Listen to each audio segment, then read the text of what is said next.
So, Vijay, the straightforward question for you is like, you have been professing for long that rural VAS is not about mandi prices. So, what exactly is rural VAS about? Number one, rural VAS is as much about a common man as much as every other man is. So if you and I are talking, and if you and I need entertainment, if you and I need messaging, if you and I need a platform where we can fulfill our life, it's not money rate. Incidentally, all the people in the village are not relevant and related to the agriculture agenda.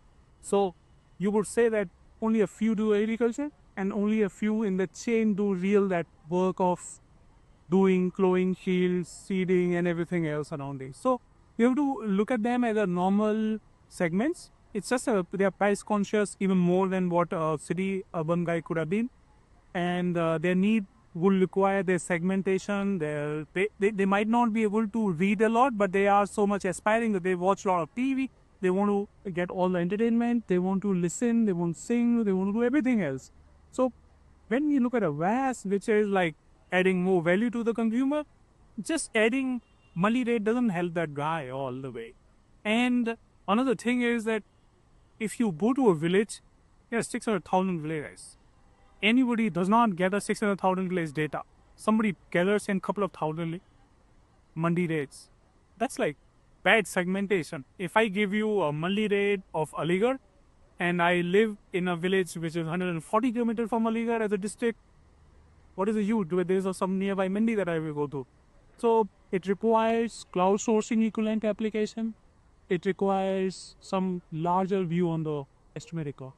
Okay, great. So, tell us something about your rural VAS product that you have launched recently. I just put the word cloud sourcing. That's incidentally exactly what we're trying to do. So we're saying that people will generate content by themselves. It's called at RPR. People generate content, and somebody is authenticated to check and back that content, and that's distributed among the people in that geography. So a village will have a sarpanch, and a village will be part of a tehsil, and tehsil will be part of a district. Okay. So identified people are allowed to post content to that, and that content gets out there, pushed to the consumers so that it's in local language.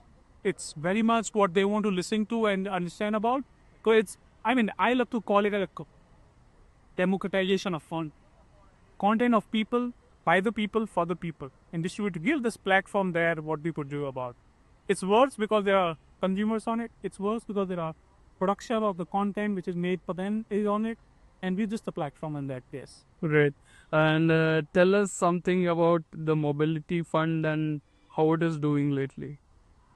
It's anybody's aspiration to start a company if you have a lot to do in yourself. Okay, mobile is a place where today you can definitely bring a lot amount of impact in society, in the revenue, in your own aspiration to reach out to the consumers. There are many funds or available capital for early stage companies. Companies actually need, let's say, a crore rupee or a 4 or 5 crore rupee, 50 lakh, 40 lakh. That amount of money is not available. VC wants to invest a couple of $1 million. This is what we don't need for early stage company. Now, this is exactly the gap that we thought, and we had a company thought that we will be not only able to get the money, but able to give you market access, expertise in case of product development, expertise hiring. Such an important requirement of any startup is great talent. And necessarily not all the talent can be hired unless you are backed up and identified in the market. So I see this as an opportunity for us as a company able to help large ecosystem on the mobile application side. So if you have an application which is addressing consumers, telecom operators, enterprises, and you think that you need an early stage of capital, you get the people. We don't shy away from late stage capital, that said, but it definitely is a very early stage and mid stage capital opportunity. Right. So, when is the 197 IPO coming? We're working on it, and we really want to make sure that it happens hopefully within this quarter, and before this fiscal year ends, we should be in the market. Great. So, this is the last question for our readers. What is your success mantra? Do what your customers want, and take it seriously.